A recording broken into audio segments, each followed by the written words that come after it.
Nothing in life is free. We've all downloaded what was advertised as a free game before, whether it be Fortnite or Roblox, but one thing all these games have in common is that they have microtransactions. Microtransactions in these games do make sense. If the game's free, the creators need to have a way to make some money, so they add microtransactions to fund the game. Games that do this are called freemium games. So what's wrong with freemium games? The problem is that these games are using advanced psychological tactics to manipulate their players into spending money on a game that has no substance. To prove this, I'm going to go over two different examples of manipulative microtransactions in two different games. Those games being Candy Crush and a newer game, Pokemon Pocket. Let's start with the game Candy Crush. Candy Crush's gameplay is quite simple. We match candies of the same color, and when you do it, it rewards a bunch of bright lights and compliments like sweet or delicious. And the combination of these things start to make you feel like you accomplished something. But it can't be too easy. So to keep the game interesting, they slowly make the levels harder by adding more goals and lowering the amount of moves you get until finally you start losing. And when you lose in a level, the game will tease you about how you were so close to beating it. Here's an offer that only for 10 gold bars, you can finally be a winner. This persuasion technique will not work on everyone. There are people that will simply ignore it and do something else. But for those that it does work on, the ones who, for whatever reason, spend part of their 50 starting gold and buys the extra chance and finish the level. When this happens, the game learns that you are vulnerable to this tactic. So they start giving you more compliments. They're telling you you're so delicious, keep playing. And after some amount of time passes, you eventually lose at another level. This time, they raise the price of the extra chance by a little bit of gold, continuing to remind you just how close you are to being a champion. Once again, not everyone is going to fall for this advertising. They know that.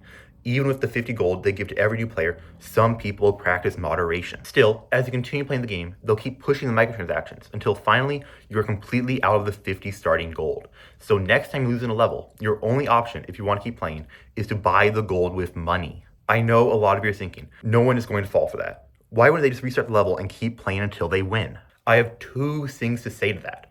First, you can't restart a level infinitely. This is because of something called hearts. These are essentially the lives you get in Candy Crush. You can only have 5 at a time, and if you lose all 5 hearts, you have to wait 30 minutes for each individual heart to come back, or buy hearts of gold. So you can't just restart a level infinitely. But why do people fall for this? To explain that, we have to go into a part of psychology called the self-determination theory. More specifically, the basic psychological needs theory. Basic psychological needs theory argues that psychological well-being and optimal functioning is predicated on autonomy, competence, and relatedness. Therefore, contexts that support versus thwart these needs should invariantly impact wellness. Simplify it, if you don't have autonomy, relatedness, or if you don't feel like you're competent, you're not going to feel great. Candy Crush knows this is true about almost every single person. So what do? Well, they take this information and then design the game's monetization around that. The way they do this is by first tricking you into associating playing Candy Crush with feeling good. When you first play, they give you all these rewards and compliments. They don't mean this. When they say you're delicious, they don't actually think you're delicious. They would do this because they want to give you positive reinforcement. They give you compliments and rewards to increase behavior, which is you playing Candy Crush. Once that cycle starts and you associate playing Candy Crush with feeling good, they start to make it harder to win. This way, if you want to keep playing for a chance to get satisfaction of beating a level, you have to start paying. Then, to really give you that final push to motivate you to buy an extra life, they start to make you feel worse about yourself for losing. The way they do this is by making you know you lost. We can even compare it to a winning screen. You can see that they want to be more clear that you lost, because who is going to be paying money when all they do is win? They want you to start losing, because then you get this feeling of incompetence. Then, when you get this feeling of incompetence, Candy Crush, the generous souls they are, give you a chance to make up for it. Candy Crush tells you, hey, you could have beaten that level. People then believe this, and when they do, they need to prove it. You can't restart the level because that means you gave up on this attempt. And so, the people with self-doubt and people addicted to this game will tell themselves some excuse, saying something along the lines of, what's wrong spending $1 or $2 on some gold, having no idea how much these transactions add up over time, to finally prove themselves that they can do it. And when they buy it, because they want to be a winner, they will most likely beat the level. This then again gives the players positive reinforcement, making the players continue to associate playing Candy Crush with feeling good. And the more this happens, the more likely people are to go back to Candy Crush when they're feeling down or need to relax. But the problem with that is that people can only play for a certain amount of time until they finally have to start paying money. And because they associate playing Candy Crush with feeling accomplished, they decide to continue to pay more money. Because if Candy Crush made them feel better once, they can do it again. Except it doesn't always give you that feeling of accomplishment. But people buy it anyways because they want that feeling. This loop of playing the game to feel better, losing, then paying money to prove you can do it keeps going and going. And this is what addiction is. And that is how games like Candy Crush exploit it. Now, we know one way that games like Candy Crush use a freemium game model to exploit your feelings of self-worth. But there's another type of microtransaction companies that make these freemium games use, and these are called loot boxes. Loot boxes are items in games that you can buy with real money or earn through gameplay, that when used give you a random item from a set of items. I usually describe these as the slot machines of the microtransaction world. And the game I think has a perfect example of loot boxes is the game Pokemon Pocket.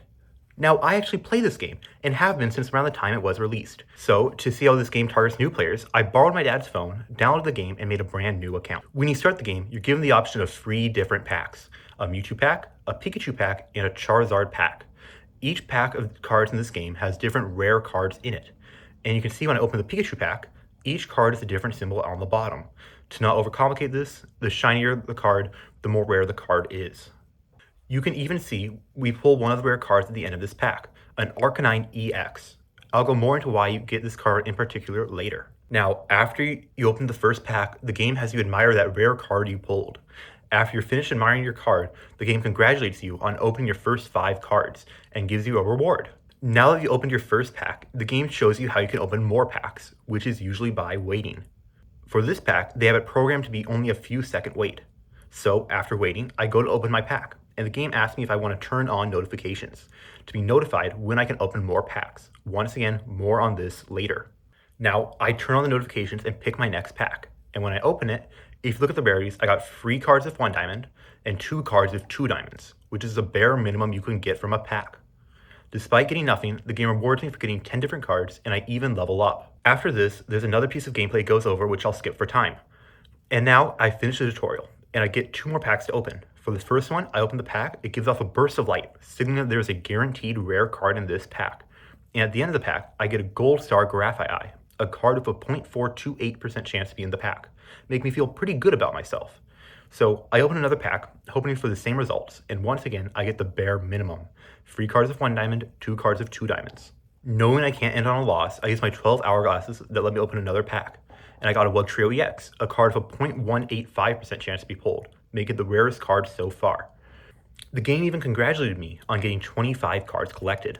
Chasing that high from the Wugtrio EX, I try to open another pack, but this time it says I don't have enough items. So I check the shop to see if I can get more items. And for $1, I can buy a one-time deal and have enough items to buy a pack and then some. Not wanting to spend money yet, I look at the free trial for the Premium Pass, and seeing that it gives me access to 1 extra pack, I start my free trial. And look at that, I even get 1 more pack than they advertised. So I open my first pack, and well, maybe the next pack. So I open my final pack, and not a single rare card in either of my packs. And this cycle will keep going and going, but I'm going to stop the game here so I go into how this entire process was designed to get you hooked as fast as possible. Let's start from the beginning. When you first download the game, you get to open a pack for free. And if you remember, I got a rare card, an Arcanine EX. This card is actually only there because they're trying to get you hooked. And no matter what pack you open, you will get a hit like this of some kind. I know this because when you check the offering rates, this card is a 0.333% chance of appearing in a pack. So getting something like with that low of a probability on your first pack should already set off some alarms. And to further prove this, there are multiple articles that tell you exactly which 5 cards you get depending on what pack you choose. Fun fact, they even admit to changing the probabilities when you check the attention part of the offering rates.